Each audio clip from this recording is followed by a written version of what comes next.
Monte, Monte, what are you doing? Monte, bro. Guys, this is my favorite player in the NBA of all time, Monta Ellis. Why would you come out here and diminish stuff like that, bruh? You know this not true, Tay. And Tay, you probably do know. One thing I could say about Monte, his confidence is just unshakable. Unshakable. Unshakable. But bro, this is not true, bro. This is coming from your biggest fan. Bro, you're not.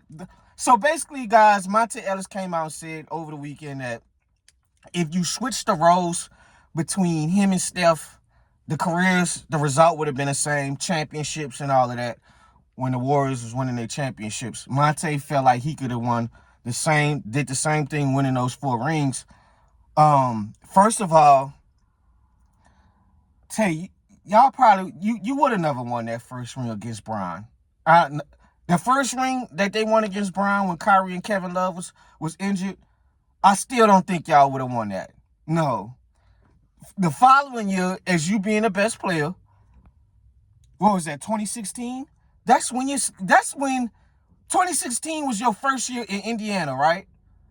Guys, when Monte got to Indiana, his skills was gone. His skills was gone. He wasn't getting to the rim. His shooting from mid-range to three-point shot was not good in his elite days. His three-point shot went downhill year after year, even in his prime. That went down. So by the time you was 30, yeah, that was that season when the Warriors came back from 3-1 against OKC. They would have never got past they probably would have never even won a game. I hate to say that. I mean, we are talking about the greatest shooter of all time. Tay, you don't have the off ball. You don't have the off ball dynamic. Just it's 3 players to me in the NBA of all time that I can remember, bro, to where they don't even need the ball in their hands for their teams to win game, because you gotta really key into these guys off ball. Wemby, Shaq, and Steph. Steph has that gravity pull, bro. I don't need the ball. But you got to key into me coming off screens. Even when I don't have the ball, I got to cheat my help defender off ball a little bit. So this man don't go jack up a three-point shot and the shit go in. Fourth quarters, this man used to just come down. The Warriors would be down 9 in the fourth quarter, 81-90. 101-90. Steph come up, hit a half-court shot, the shit go in. Next thing you know, the Warriors came back off Steph. Rest is history. They gonna win the game. Tay, your game wasn't your game.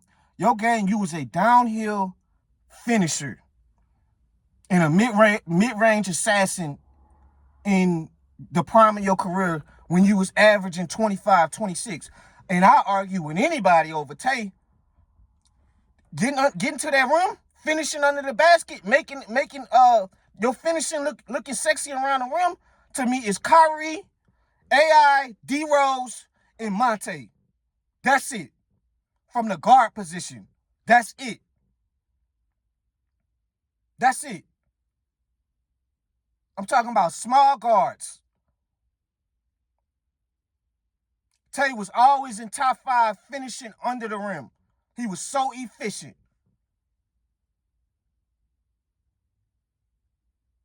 So I'm not gonna sit here. I don't got Tay fucked up. I know my boy had most improved awards, 25, should have made an all-star. I don't care if you didn't make it, you're an all-star in my book. Always gonna be an all-star in my book. Finishing top 5 and scoring some years. 25, 26 a game. Golden State. They was gonna trade Mark Jackson. The Warriors were trying to trade Steph. Excuse me, guys. The Warriors was trying to trade Steph when Tay was there. The Bucks rescinded the trade. The trade didn't go through because Steph had an injury. He was dealing with a lot of ankles, and that's what one thing I could wish guys where I wish Monta had longer time with Steph, because when they was playing together, they'll both be averaging 20, but Steph ankles would give out on him.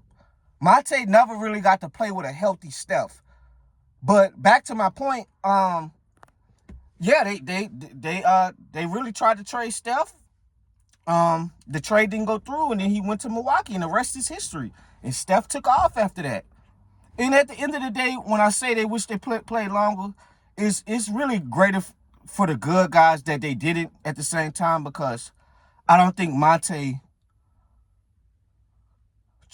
would have had to get traded regardless, even if Steph reached his peak, even if Steph was growing into his superstardom with Monta, because Monta had an ego to where I'm not coming off that ball, bro. I'm not coming off the ball. This is my team. Monta had a huge ego, bro. This is my team. He already didn't like that they drafted Steph because he didn't feel like those two could fit together. But you never even tried to give it a chance. And when you started giving it a chance, they traded you. So everything to me worked out. You know, Tay had some great years in Milwaukee and Dallas, but they gave you the keys, bro. They gave you the keys. In Dallas, you teamed up with Dirk, and Milwaukee with you and BJ, bro. Y'all was barely making it to the first round. You had some hell of a playoff games with the Mavericks. I remember that. You was going against the Spurs, getting 30 and 40 against Kawhi. Then the following year after that, when you was with the Mavs, you played the Rockets, and Rondo messed all of that shit up. I remember all of that. So I'm never going to sit here and downplay my dog, bro. My dog is one of the best scorers of all time. Underrated best scorers of all time. I say that. Uber quick. He was like a low-budget AI, guys. A low-budget AI. What AI used to do very well? Get to the cup, beat his man off the dribble, faster than everybody, soft touch around the rim, mid-range, he got a soft mid-range touch. And the one thing AI Monta lacked was kind of that three-point shot. And it was super, super streaky night to night. Extremely streaky. I'm not going to say AI. I'm going to say Monta. You know, but they were high-volume scores. And they'll put up a lot of shots, you know. And the field goal percentage would kind of be tumbling sometimes. But, nah, Tay, you can't do this to Steph. Don't do that, bro. Don't take away from his moment and downplay what Steph did, bro. They don't win those championships. And you damn sure wasn't going to win that one, bro, in the last year Steph won when they beat the Celtics. You can't say that, bro. Now, can I say you probably get one with KD? I don't know. But, man, Steph is one of the top 10 best players of all time already on People Mount Rushmore, bro. Come on, fam. Come on, now. Don't do that.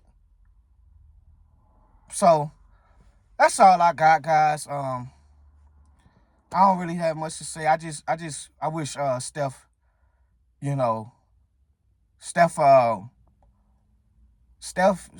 has made a great career out of himself. Even though I'm not the biggest fan, Steph has had an amazing career. I'm so happy, he's grown into what he's grown, and he's changed the game, God, bro. You go to LA Fitness, you go hoop in LA, everybody trying to shoot threes, you know what I'm saying? So, Steph has had a great career, and even my boy Tay, to come out the slums of Mississippi and be a second round draft pick, bro. You made a name for yourself, and you're really a fan favorite. You're one of those people to me, like, just like a big fan I am of D Rose. Like, everybody know how good of a hooper you are, bro. But don't do this and piss people off, bro. Don't do that. I'll be looking at all the comment sections, bro. Monta is a dog. Monta was that. He was a dog back in the day. I love Monta game. Now you looking like a fool doing this type of stuff, taking away from your dog moment. And Steph, your dog, bro. Don't do that to him, fam. Come on now. We better than that. So that's all I got, guys. I'm out.